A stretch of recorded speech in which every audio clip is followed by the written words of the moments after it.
Hello everyone.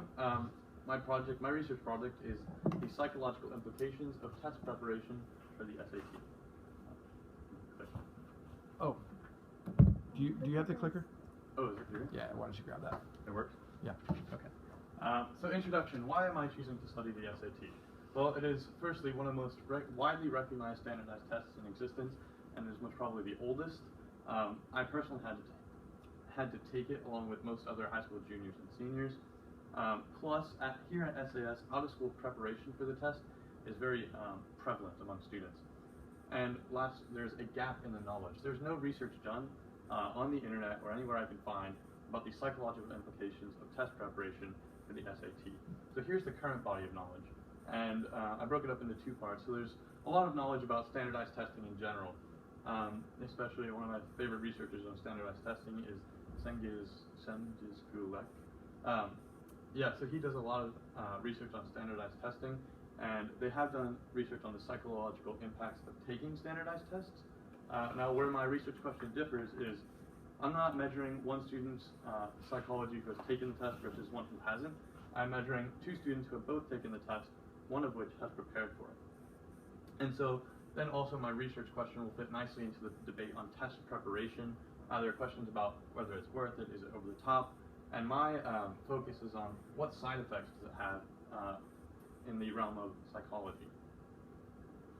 So here's my full research question. What are the psychological implications of test preparation for the SAT with respect to confidence, mood, preparedness, anxiety, and motivation? So here are all the definitions for these 5 terms, and I got them from a compilation of these 3 sources, all of which looked at the SAT and other standardized tests, and they all recommended that further research be done mainly on these 5 different things. So here's my method. This is a bit of a mouthful, but I chose a mixed research method. So from Creswell's A Framework for Design. Creswell is a really famous researcher, and he's made a lot of frameworks for different research methods. He states that this mixed research method allows researchers to eliminate the biases and problems of just using one form of research, for example, qualitative or just quantitative. Each form of research can help to qualify the findings of the other, leading to more accurate and detailed results. Alright, so also my research method is going to be a case study. So a case study refers to the collection and presentation of detailed information about a particular participant or small group, frequently including the accounts of subjects themselves. In that case, it'll be my qualitative survey. A form of qualitative descriptive research, the case study looks intensely at an individual or small participant pool. In this case, the participant pool is SAS, drawing conclusions only about that participant group and only in that specific context. That is the great limitation of a case study research. Researchers do not focus on this discovery of a universal, generalizable truth, nor do they typically look for cause-effect relationships. Instead, emphasis is placed on exploration and description. That is exactly what I'm doing. I'm exploring what these psychological implications are. That is my question starts with what are rather than why is this here, or what is the link between these two things. And that was from Colorado State University. So for my research, I will be collecting data from around 120 high school students at the Singapore American School by means of surveys. This is a case study because it is focusing on just the SAS group of people, but it aims to answer a larger question in context. I have both quantitative surveys and qualitative surveys, and I distributed my survey to 2 distinct groups, those who did engage in test preparation and those who didn't. I collected data on the 5 terms that I stated below. I'll show you the survey in a second. So I hope to examine and sort the data, after which I will compare the 2 groups. Any differences between the 2 groups can therefore be attributed to the variable of whether or not they actually engaged in test preparation. I used various techniques to ensure that I didn't have any bias, such as randomization. I randomly selected high school seniors to take this survey. And also I'm using a mixed research method so I can ensure that there are no biases against just using qualitative or just using quantitative. Let's see. Yes, I am exploring the psychological implications of engaging in test preparation for the SAT. I'm not looking for any cause and effect relationships. The paper does not have a target that I'm trying to prove. It is merely to present data in a reasonable, objective manner in order to make conclusions that can then be applied to other schools besides SAS. So here's my survey. It starts with one question here, and then it either goes to the left or to the right. So the question at the top is, have you ever taken part in tuition for the SAT? And say that you answer no, then you go to this survey over here, and if you answer yes, then you go to this survey over here.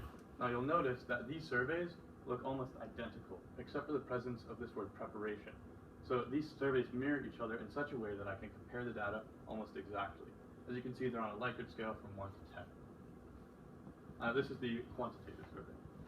And then for the qualitative survey, it mirrors the quantitative survey in that it also asks, it's a response-based form. So if you say, yes, I did take part in tuition, then you go to the survey designed for those people. And if you did not, then you go to the other one. And this is basically just getting responses from those people, from a smaller group of people to kind of explain and corroborate the data that I get from my quantitative study. So here are the findings and evidence. I'm currently halfway through my data collection process. How can I draw a conclusion from my data? Well, the surveys are meant to offer SAS as a data point in a larger context. I cannot apply this directly to all students in general because students come from various backgrounds. The data representative of SAS cannot be used on its own to make generalizations about students from other schools for this reason. I can use the qualitative data to qualify trends that arise from the quantitative data and vice versa. This is the beauty of mixed research, as Creswell states. It eliminates the shortcomings of either quantitative or qualitative methods on their own. And so what is the significance? It is important to remember that, once again, I cannot make generalized conclusions about all students or all schools as a whole. But SAS can be used as a data point as part of a larger study.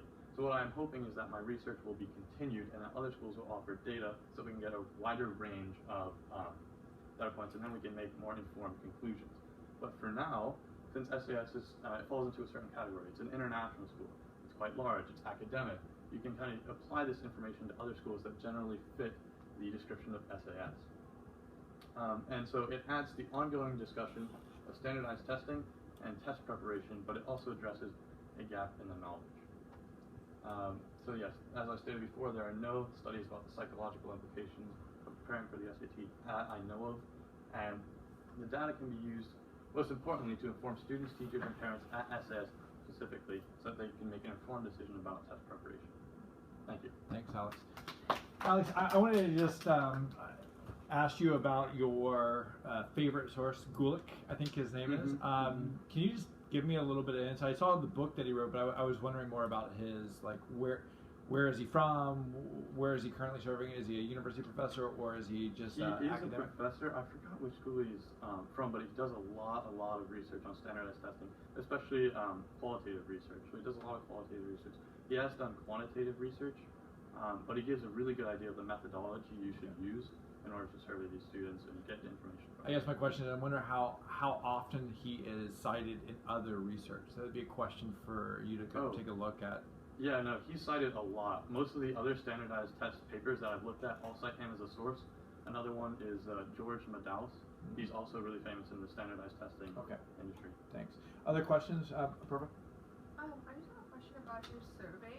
Yeah. Because, I mean, I've done my own survey for, for high school students and stuff, and you notice that you probably won't get more than 50% people responding, especially if you have that long questions. So how are you going to ensure that everyone responds? Could you follow up with either a second email being please answer, or So how many number? You said you're halfway done. So do you have half of the 150? Yeah. I have half of the 80 for the quantitative and half of the 20 or 40 for the. That's a good start. Yeah, and also because people, there can be a lot of response bias.